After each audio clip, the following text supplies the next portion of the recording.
দার্জিলিং যাবেন অথচ টয় ট্রেনে চড়বেন না, তা কি করে হয়? আর টয় ট্রেন বলতেই মনে পড়ে ঘুম স্টেশনের কথা। ঘুম স্টেশন থেকে টয় ট্রেনে চড়ে দার্জিলিং যেতে মাঝখানে পড়বে বাতাসিয়া লুপ।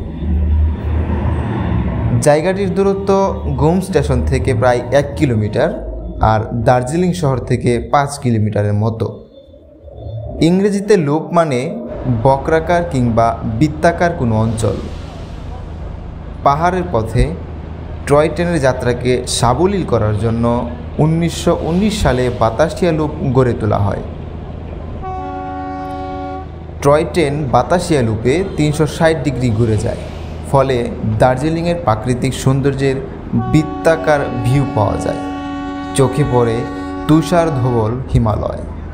বাতাসিয়া লুপ থেকে বিশ্বের 3য় উচ্চতম শৃঙ্গ কাঞ্চনজঙ্ঘা দেখলে তার স্মৃতি আপনার মনের মণিকোঠায় চিরকাল থেকে যাবে। পাহাড়ের রানী দার্জিলিং শহরটিকেও অনবদ্য লাগে।